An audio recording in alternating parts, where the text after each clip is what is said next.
নমস্কার, আমি সৌমিক আর আমার সাথে আপনারা দেখছেন শ্যামপুর টিভি। শ্যামপুর টিভি বলে আপনার কথা, আপনার এলাকার কথা। আমরা এই মুহূর্তে রয়েছি শ্যামপুর থানার অন্তর্গত পাঠকবাড়ি দুর্গা মন্দিরে। আর যে অভিযোগটা উঠে আসছে এই মুহূর্তে সবচেয়ে বড় অভিযোগ, যেখানে শ্যামপুর থানার অন্তর্গত বেশ কিছু এলাকায় রমরমিয়ে চলছে একাধিক সার্বজনীন পুজো। সেই জায়গায় বাড়ির আঙিনায় অনুষ্ঠিত হতে চলা একটি হরিনাম সংকীর্তনের অনুষ্ঠানকে চক্রান্ত করে বন্ধ করার চেষ্টা করা হচ্ছে বলে অভিযোগ উঠছে। তবে কি শাসক দলের ভয় নাকি অন্য কিছু কারণ রয়েছে এর পিছনে?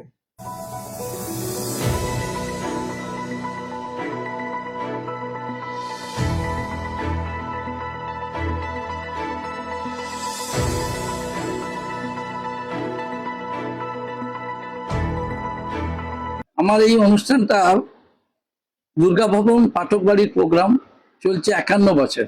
এই 51 বছর এই প্রতি উৎসব উপলক্ষে আগামী 18, 19, 20 এপ্রিল প্রোগ্রামটা চলবে। তাতে 18ই আসছেন আমাদের বড় মহারাজ, দুজন আসছিলেন, একজন হচ্ছে কার্তিক মহারাজ আর একজন হচ্ছে গৌতম মহারাজ। তাদের উপস্থিতিতে আমরা কিছু গীতা দান করব। সেই গীতা দান অনুষ্ঠান এবং তার সঙ্গে যারা দান নিতে আসবে তাদের অন্নভোজনের ব্যবস্থা করা হয়েছে। সন্ধ্যাবেলায় কীর্তন থাকবে সুমন ভট্টাচার্য, রবীন্দ্র বিশ্বভারতী বিদ্যালয়ের হচ্ছে অধ্যাপক, শান্তিনিকেতন থেকে উনি এসে 3 দিন কীর্তন করবেন। সেইভাবে আমাদের লাইট, প্যান্ডেল, মাইক লাগানো সবকিছু অ্যারেঞ্জমেন্ট রেডি হয়ে গেছে। আমরা মহামান্য হাইকোর্টে আবেদন করেছিলাম। হাইকোর্ট ডিএম এর উপর দায়িত্ব দিয়েছিল যে আপনি এইটা সমাধান করে অর্ডার দেবেন। সেই অর্ডারটা দেওয়ার জন্য ডিএম এর কাছে কালকে আমরা একটা কপি গিয়ে আবার জমা দিই, হাইকোর্টের অর্ডার জমা দিই। তার আগে আমরা বিডিও সাহেবকে জানিয়েছিলাম 12ই মার্চ, তারপর একটা জানাই 18ই মার্চ। সেইটা ভিডিও কোনো উত্তর দেয় না। উনি করলেন কি, এপ্রিল মাসের কতিপয় দিন 5-6 তারিখ নাগাদ আমাকে একটা চিঠি লিখে পাঠালো যে তো আপনার অনুষ্ঠানটা আপনি ডিএম এর কাছে যান, আমি ফরওয়ার্ড টু ডিএম করে দিচ্ছি বলে একটা চিঠি পাঠায় বেলা 3টের সময়। সেই চিঠিটা নিয়ে আমার হাইকোর্ট অ্যাডভোকেটের সঙ্গে কথা বলার পর অ্যাডভোকেট সাহেব বললো যেটা হাইকোর্ট করে দিই, ডিএম এর উপর একটা অর্ডার থাক, ডিএম ওটা দিয়ে দেবে। সেইভাবে হাইকোর্ট অর্ডার হলো, কিন্তু উনি সেটাকে ক্যান্সেল করলেন। যেহেতু ডিএম এর উপর দায়িত্ব দিয়েছে, ডিএম সেটা ক্যান্সেল করে উনি রাত্রি 11টার সময় আমার কাছে একটা চিঠি পাঠালেন, কিন্তু বিডিও অফিস বন্ধ হয় 5টা 30-এ। তাহলে 11টা পর্যন্ত এই চিঠিটা দিতে ওনারা কি করতে বলেছিলেন যে রাতের অন্ধকারে দিলে তাহলে আমার এত বড় প্রোগ্রামের আমি কোনো প্রস্তুতিও নিতে আর পারবো না। সেই জন্য 11টা পর্যন্ত আমাকে এটা জানায়। জানাবার পরে যেহেতু ডিএম এর অর্ডার, আমি আমার মাইক লাইট সব প্যান্ডেল খুলে ফেলি। ইন দ্য মিন টাইম খবর পাই যে খিরিশবাড়ি একটা বড় প্রোগ্রাম 5 দিন চলছে, সেটা 13 তারিখ থেকে 17 তারিখ আজ পর্যন্ত এই অনুষ্ঠানটা চলছে এবং হাজার হাজার লোকের সমাগম হচ্ছে। গতকাল যাত্রা হয়েছে, কয়েক হাজার লোক হয়েছে। আজকে বড় অর্কেস্ট্রা রয়েছে, যাতে 30-40 হাজার লোক হওয়ার সম্ভাবনা রয়েছে। তাহলে এই প্রোগ্রামগুলো ওনার নাকের ডগায় চলছে বিডিও সাহেবের। তারপরে একটা কালী পূজা হলো সরিষানিতে, গতকাল কালী পূজা হয়েছে, কালকেও যাত্রা আছে, আজকে বৃহৎ রূপে যাত্রা হবে, তাতেও কয়েক হাজার লোক সমাগম হবে। তাহলে এই অনুষ্ঠানগুলো চলছে সার্বজনীন বলে। আর আমার অনুষ্ঠানটা বাড়ির অনুষ্ঠান, আমার ভক্তবৃন্দ সব গোটা গ্রামকে আমরা নিমন্ত্রণ করি। গ্রামের লোকরা উৎসাহিত হয়ে আসে, এসে তারা প্রসাদ পায়।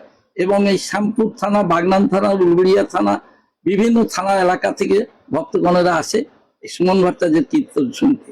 সেই সুমন ভট্টাচার্য 3 দিন এবারে কীর্তন করবে কথা দিয়েছিলেন। আমরা অনেকেই করে কালকে অনুরোধ করে ওনাকে ডেটটা পাল্টে দিয়েছি, পরে জানাবো বলেছে।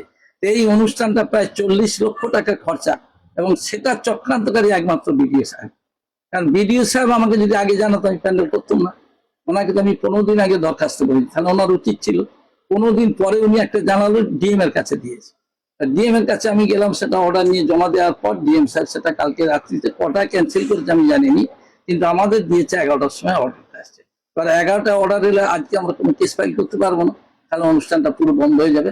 এই বন্ধ করার চক্রান্ত কিছু অসাধু লোকের পাল্লায় পড়ে ইনি এই কাজটা করেছে, এটা আমরা সম্পূর্ণভাবে ধরে ফেলেছি। এবং আজকে আবার ওনাকে একটা পিটিশন করলাম, যেটা সরিষানি যে কালী পূজা যাত্রা হচ্ছে, হাজার হাজার লোক আসবে। তারপরে খিরিশবাড়িয়ে যে 5 দিন প্রোগ্রাম চলছে, তাতে কয়েক হাজার লোক উপস্থিতি হচ্ছে, মানে বৃহৎ কয়েক হাজার, 2-1 হাজার নয়, সেটা 30-40 হাজার লোক হতে পারে আজকে যে প্রোগ্রাম। সেটা নিয়ে ওনাকে একটা পিটিশন করলাম যে আপনি এইটার বিষয়ে দেখুন, এটা যেমন বন্ধ করাবেন তাহলে ওটাকে বন্ধ করা, তাহলে এটার ভেতরে আপনি জড়িয়ে রয়েছেন। এই পর্যন্ত আমি ওনাকে জানালাম। এই জানাবার পরে উনি তার কোনো উত্তর দিলেন না। আমাকে বললেন একটা আমাদের ভুল হয়ে গেছে, একটু মেনে না, এগুলো সব মানতে আমি রাজি নেই, আমরা পরবর্তী অ্যাকশন না হবে। এটা হচ্ছে পুরো চক্রান্ত অসাধু পার্টিদের পাল্লায় পড়ে, পার্টির নির্দেশে।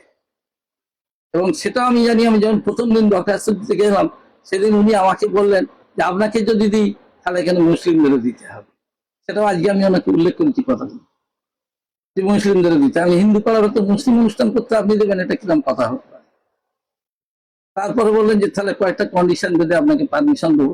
আমি বেরিয়ে আসার কিছুক্ষণ পরে পার্টির নেতারা ঢুকে গেল, তাদের কথা আমি আজ উত্তরই দিলেন না। 10-12 দিন পরে আমাকে একটা জানালেন যে ডিএম এর কাছে পাঠিয়ে। হিন্দু ধর্মের সনাতনী সাংস্কৃতিক এই প্রোগ্রামটাকে বন্ধ করার একমাত্র চক্রান্ত করে বেড়াচ্ছেন, এটা আমার অভিযোগ।